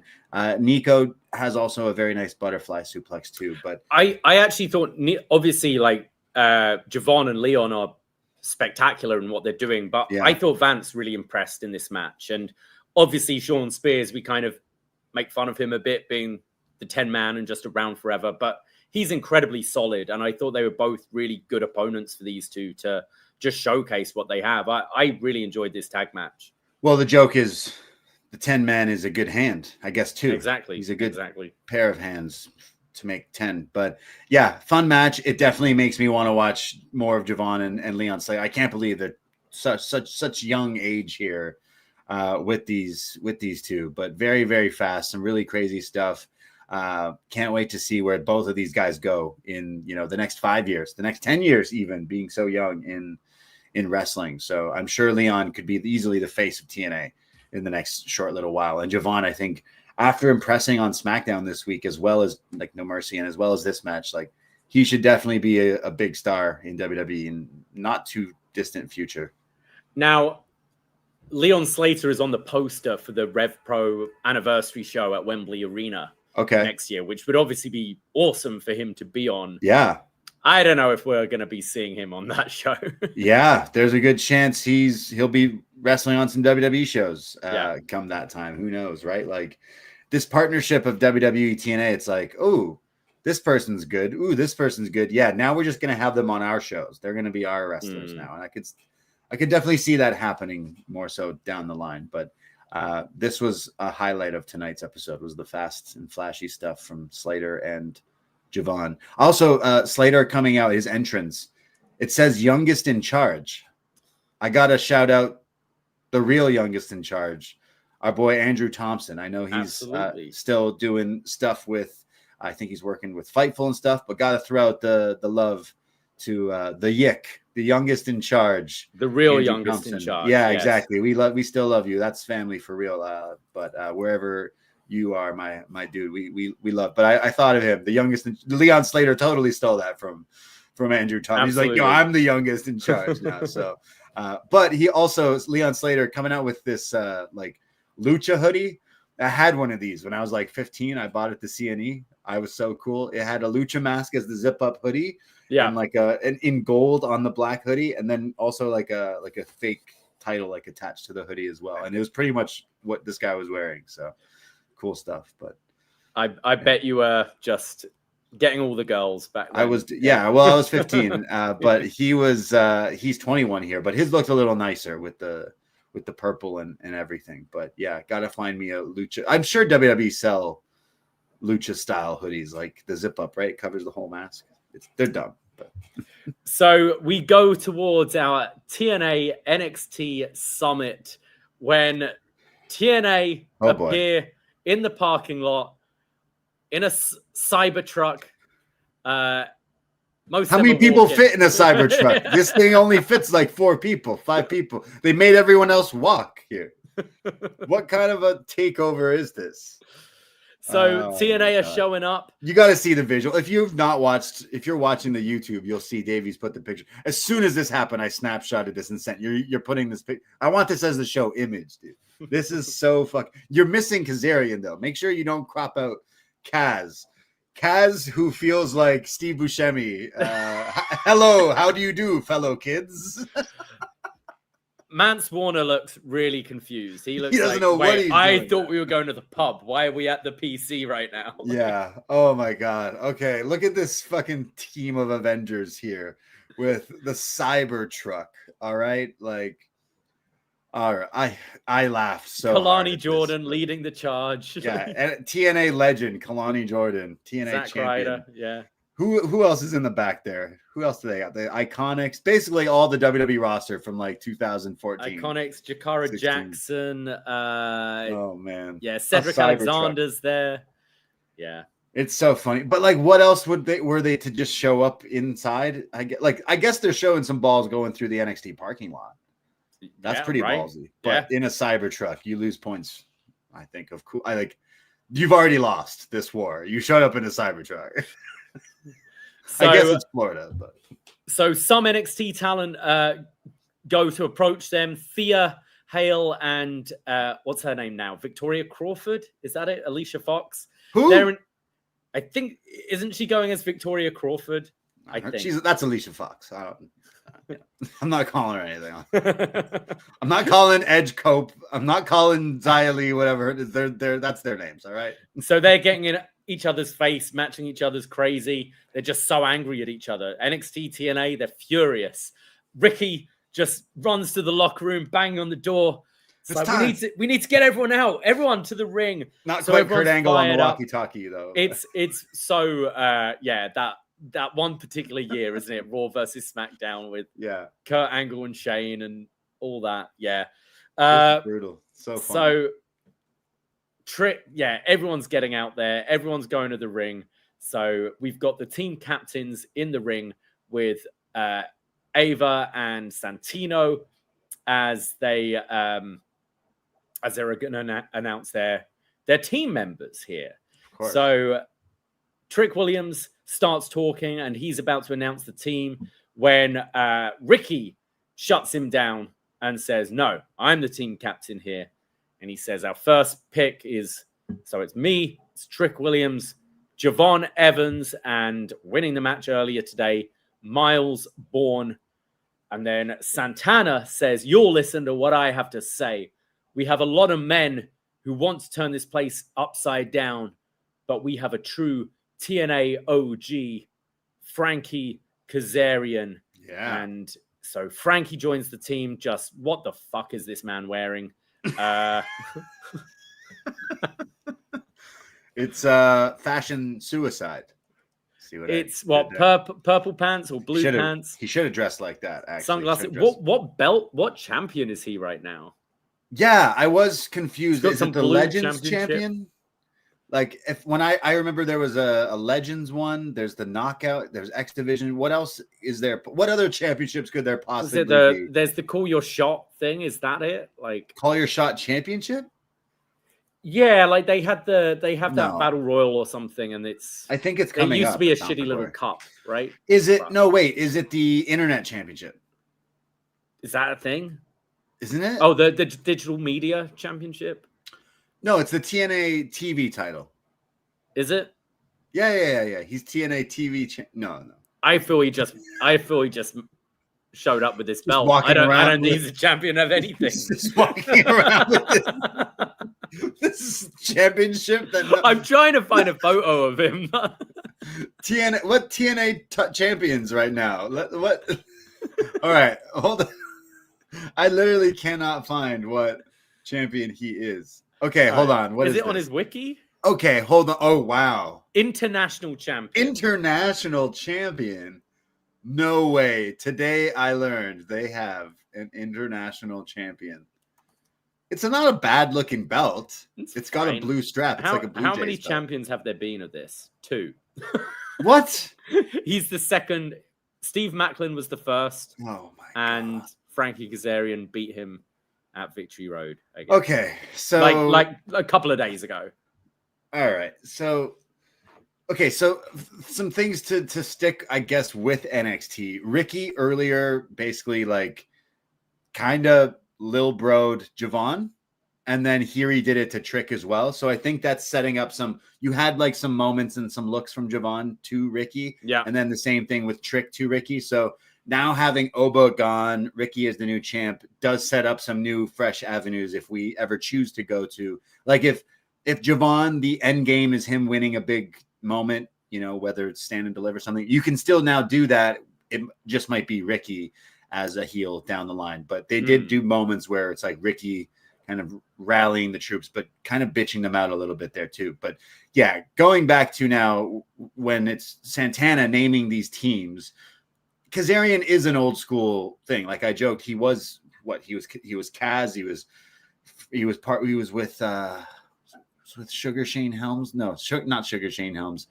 Matt Bentley. He was way back. I know he was old school TNA, and then he was dressed up as the video game character and like all that stuff. So he is an old school TNA guy, but it's just like, oh, it's Kaz. And then you have Moose, right? Is that also on the team? Like that's it. Then announces team. Moose and Leon Slater. Yeah, I think this. I'm perfectly fine with this team. You've got Frankie Kazarian, who's pretty much been there since the beginning. Moose has been there a long time now as well, and feels like a true TNA guy. And then Leon Slater is your future, and Santana's the present. Like this men's team makes a whole lot of sense. Absolutely. And I wonder, it's just weird having your Cardonas and your Mance Warners there if they're not going to be in any other kind of match on the show. It's like why would Matt Cardona? Why would Zack Ryder give a fuck if Josh Briggs was on Team NXT? If Matt Cardona ain't even on Team TNA. So, yes. Yeah. So that's the men's team. And then JC says, before you pick your team, I have something to say. When I was TNA Knockouts champion, I still repped NXT. And you, Kalani, are nothing more than a two-timing traitor. And JC announces, my first pick with the best finisher in the biz, Sol Ruka. And then she says, my next pick, I got 2 words for you. Bring it in, Miss Parker. That's 5. That's 5. Edge Heyman. Yeah. And then says, and the hardest hitter in the NXT women's division, Lola Vice. Kalani says she accepts all responsibilities when I'm TNA Knockouts champion. And even if that means I have to go against NXT, and especially when it means I get to shut you up. Well, I pick these 2 iconic champions, Cassie Lee and Jessie McKay? Yeah, Cassie that's McKay it. and Jessie Lee? Sure. Billy Kay and Peyton Royce. There we go. The inspiration, the iconics.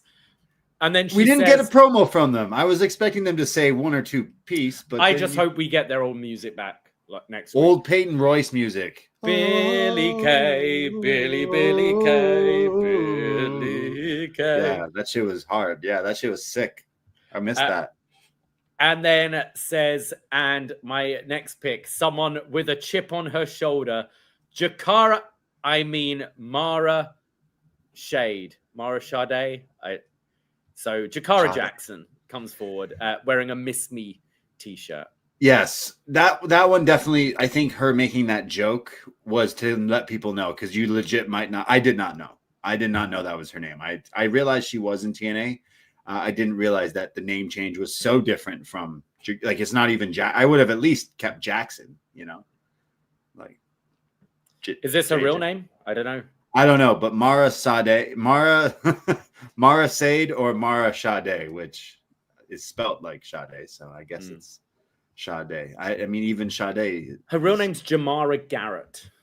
Oh, so how did? So I guess Mara. Okay, Mara is short for Jamara, I guess. Right. And then Sade, she's a big, smooth operator. Yeah, you know what was missing though? The lollipop. And no, it's round her neck. Oh, okay. Yeah. Oh, yes, I see it there. Yes, she's got the chain. Nice. Okay.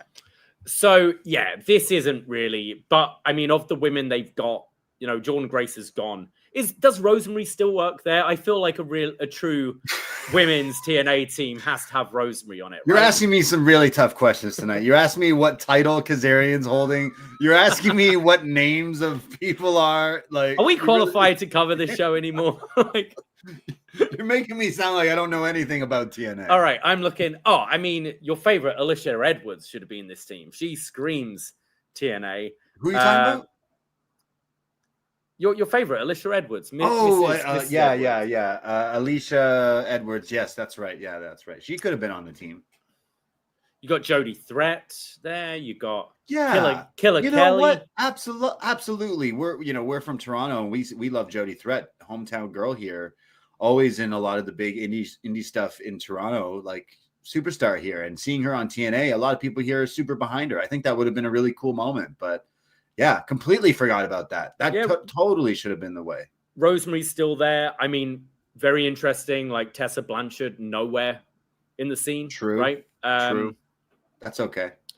I wonder with this, the women's team in particular, whether, there's still an element of this is WWE having their eyes on people and looking at a Jakara and Iconics as potential people to bring back at some point.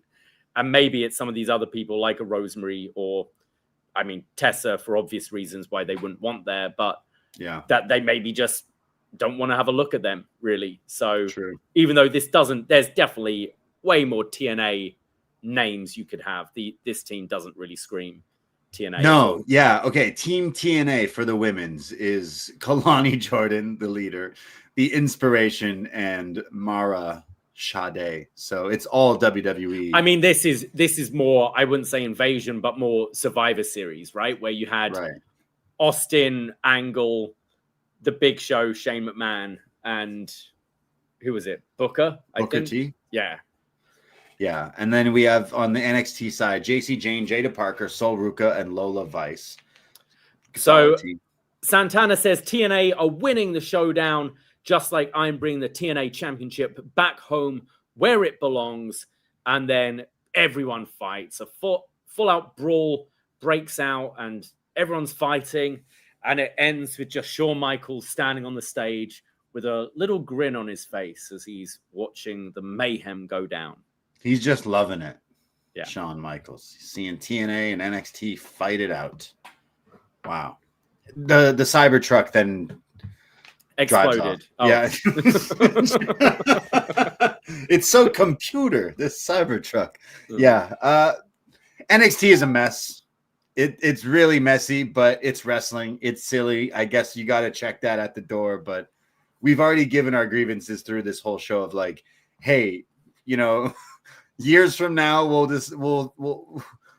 I'm sure come next week when we do this show, we'll be live next Tuesday after this show right here. And I'm sure we'll have to play the game of, wouldn't it be cool if it was these people and when they did TNA back then, if it was WWE versus them and all sorts of stuff. But I'm hoping for a good show. We need something in NXT. At least this is a bit of a detour from regular scheduled programming, because NXT has been like everything all at once, throwing things and not quite sure what's going on, really. It feels a bit messy the past few months. And this episode was pretty messy, ADHD all over the place, but I kind of enjoyed it a whole lot more because it was that, if that makes sense. Like I think I enjoyed this episode more than I enjoyed No Mercy, simply because it was so chaotic, and the game of me being like, wait, who is Alicia Fox now? Who's this Leon Slater? Whereas No Mercy,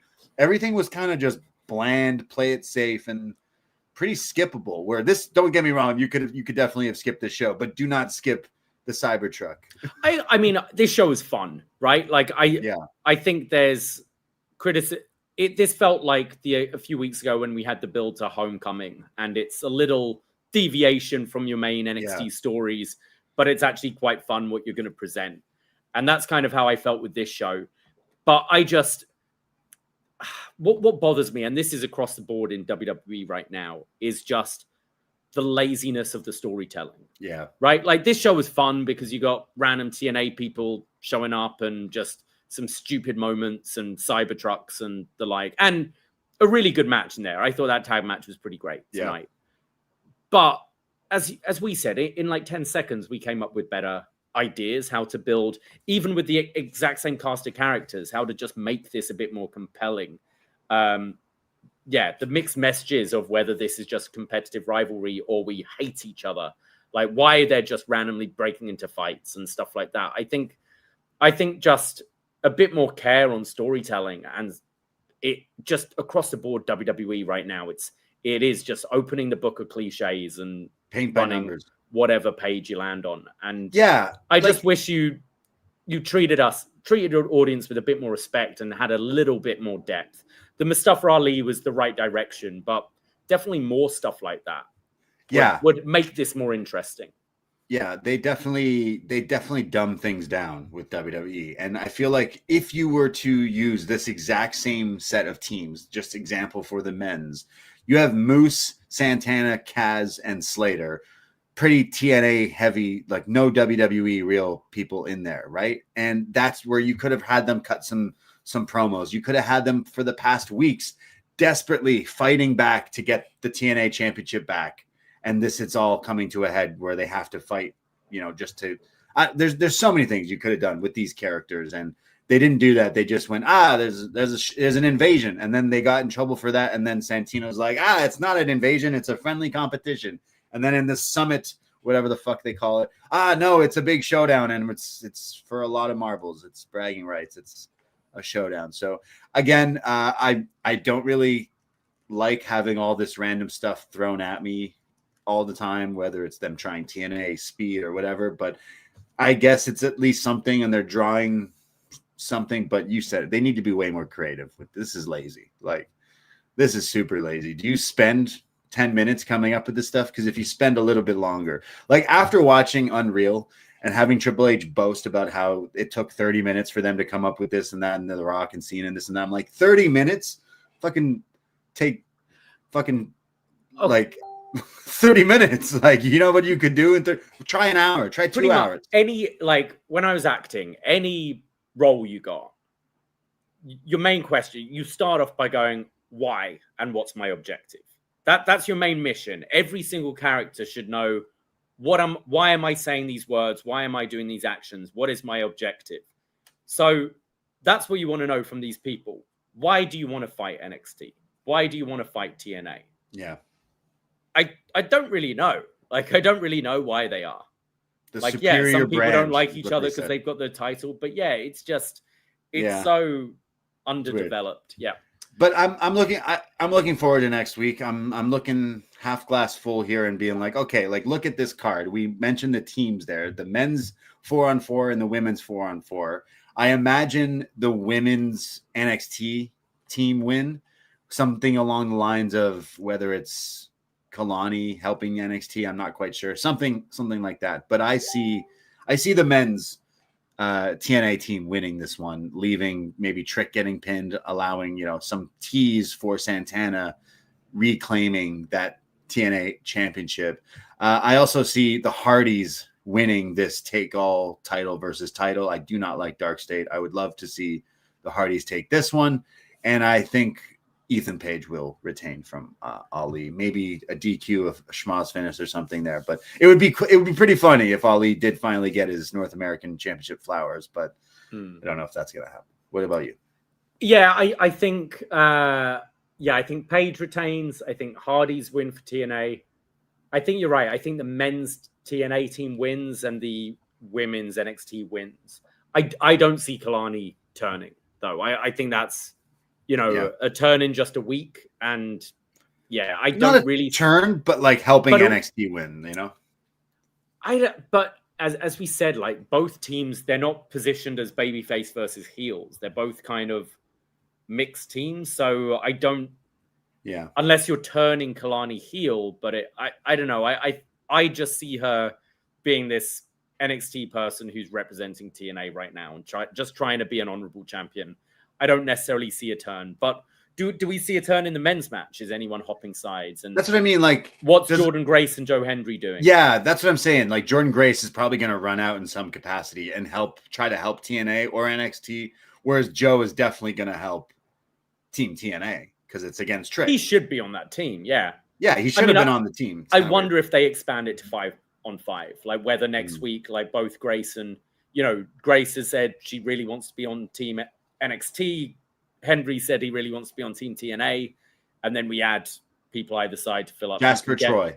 You can get Briggs or Jasper Troy back on the team. You can get Zia Lee or Rosemary or whoever on the women. Yeah, exactly. But I'm looking forward to it. Like, I think it should be fun. It's only a 2-hour. It's a TV show, so they're gonna have to try to fit all that in. And with these 4 matches, that's already a lot of time through 2 hours. And I don't know, maybe we'll see some other appearances, like some other TNA callbacks or Gail Kim, Shark Boy, who knows?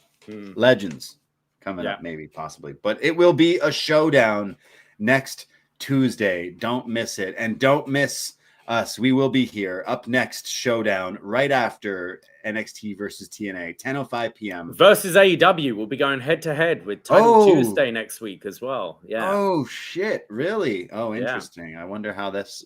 It should have been a pay-per-view, really. Like, this should have been No Mercy instead of a Tuesday night, but maybe it'll pop a rating or something. But I wonder if it could also continue, like, for a... Like the original Invasion did, go for a couple of months. You know, this is the first head-to-head. As long as I get more Kazarian dressed like that every week, we're going to be all right. Yeah. Show some respect for your, what is he again? The TV champion? International champion. Yeah. That's not a real title. They made that up. Well, we have one piece of feedback on the thread. We go to Magan, who says, a solid episode that put heavy focus on the impending showdown. Slater Evans versus the Culling was a very fun showcase of the youngest in charge. The closing segment was very strong as some familiar faces like Mara Sade and the inspiration. It did spoil what happens on Thursday. I don't know. It was quite amusing seeing Kalani feel like Steve Austin in 01. Mustafa Ali addressing his perpetual bad luck in WWE was authentic. And you know what? NXT should just throw him a bone by having him win the North American title. It's only fair. It was a standout promo because that element of real life extrapolating into it. I like any feedback that uses the word extrapolating. So thank you. I can't believe they spoiled Thursday, though. Oh. What does he mean by that? Is it because Kazarian wins the international championship? I think it's maybe the... Did she say something about tag champions? I think the inspiration might be winning the women's tag. Oh, okay. I think. Against the Elegance brand. I think so. Oh, I think that's what he means. Interesting. Yeah. Thank you, Megan, for writing in. And I know you're excited for next week. But, you know, is it just at the PC next week? Yes. They could have done it at the Impact Zone. If you sold this as a PLE, promoted this for a while, PLE. I think it's more Studios. Just to be head-to-head with AEW next Tuesday. What? No, they would never do that. What are you talking about? Why would they go ahead? I mean, they can do it as a PLE as well. They can do this thing for a PLE. To be fair, NXT is Tuesday nights. So come on, AEW. Exactly. What are you trying to do here? I imagine NXT crushes them next week. I would think so. Yeah. With that, like, it's a normal night for NXT. Plus, you're adding this showdown. Don't call it Invasion. It's really difficult to find a show when it's on a different day of the week as well. So, like, I don't. I'm surprised anyone will watch AEW next. What do they have next week? They have a few things announced, don't they? I feel like for Dynamite. Well, tomorrow is like the 5th anniversary or 6th anniversary. 6th anniversary tomorrow. It's pretty loaded. It looks awesome. And then Title Tuesday next Tuesday. Title Tuesday. Interesting. All right. So yeah, I bet they pack that show too on Tuesday as well. But there you go. Wrestling never stops. And if once you're sucked in, you never let go. You're just watching wrestling. Right. Yeah, exactly.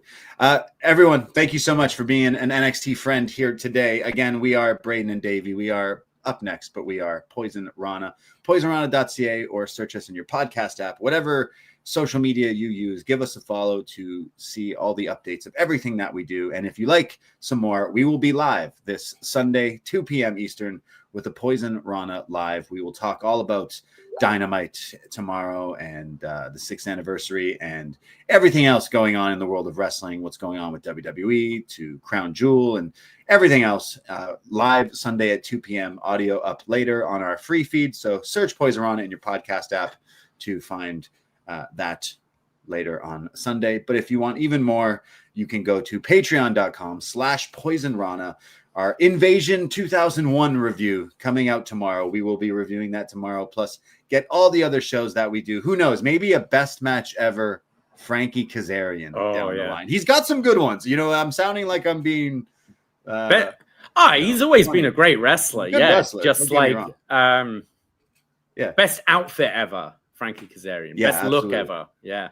Best match ever, international champion. Look at him. He looks great in blue. We should review a retro TNA show, maybe in November when Halloween stuff is all over. But we go look back at some old TNA. He's had some good stuff. But yes, we'll be back. We do tons of different shows on our Patreon. You know, we're really trying to save up and buy a Cybertruck. And the only way we can do that is if you go to patreon.com/Poisonrana, and then we will invade. I mean, you Showdown. might be putting off people from wanting to buy to get a Patreon. Yeah, out of all the trucks, out of all the cars out there, I would definitely not buy a Cybertruck. But yeah, that's just nor here nor there. Anyways, Poisonrana.ca. Thank you so much. Thank you, Post Wrestling. We will be back next Tuesday for the Showdown, and we love you, appreciate you. That is it. That is all. Take care. Goodbye, and be safe. Ahoy!